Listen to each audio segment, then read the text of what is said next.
Hi guys, at Asmarites itself. Alam niyo na yung chika ngayon. Yung about kay Rosmar at Ina.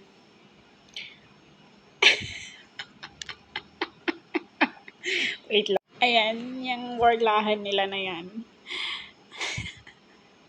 Ang daming sinabi ni Miss Rosmar doon sa comment ni Ina Dibilin, anak ni Janice Dibilin, na EW.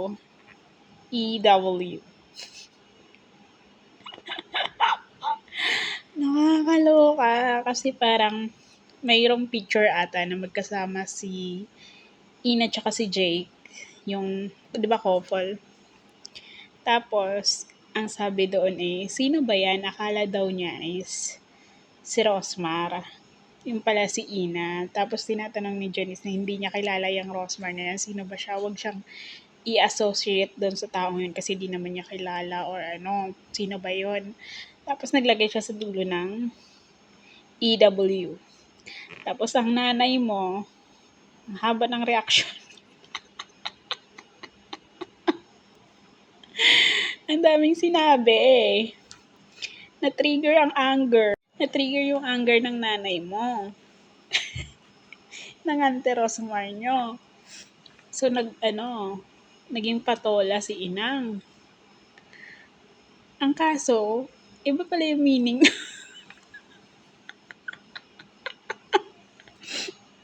Iba pala yung meaning ng EW na yun. O, diba? Sinasabi ko sa inyo, ang dami ng mga pina-short term na salita ngayon. Kaya kapag millennial ka, kapag Gen X ka, maging magdahan-dahan talaga sa pagre-react sa mga nakikita nyong salita.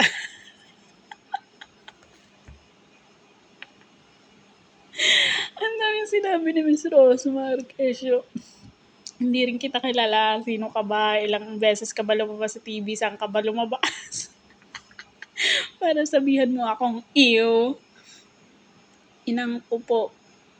Either way pala yun.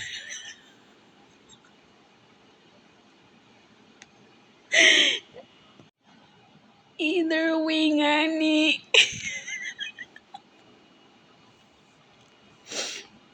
Sinasabi ko sa inyo, kaya pag minsan kausap ko yung mga pamangkin ko, yung mga Gen Z kong pamangkin, naloloka ako sa mga words na binabanggit. Talagang alam mo yung mapapatanong ka ng pangalawang beses. Ano? Anong pinagsasabi mo? Tapos saka mag-e-explain. Diyos ko, kung alam nyo lang. Ang dami nilang ngayon, ang dami nilang short term words na ikakagulat mo yung mga meaning. Like, kagaya na lang nung kay, di ba, kay Vice Ganda, nagulat siya doon sa, situation shift. Ang dami ng pakulo ngayon ng mga Gen Z, okay? Kaya kapag millennial tayo at Gen X, magdahan-dahan tayo sa pagre-react. Kasi, alam mo yun, mahirap na, lalo sa social media. Hindi ko talaga mapigilang tumawa ng nakita ko yung post or mga post ni Miss Rosmar sa mga pinagsasabi niya. Tapos yung nalaman ko yung meaning nung pagkakaiw ni Uy, Diyos ko Lord. Yun lang, share ko lang sa inyo.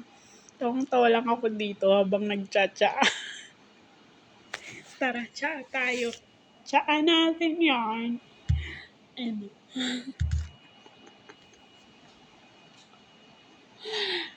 Ew.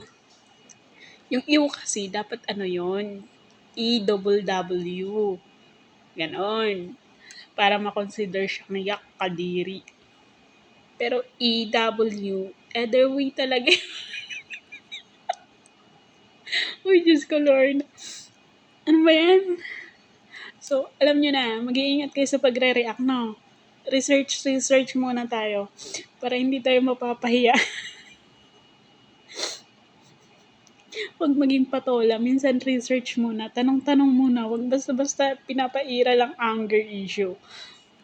Yun lang. Thank you for watching. It's Vigilina Hirsch. Kala ka dito sa Arabia. Bye!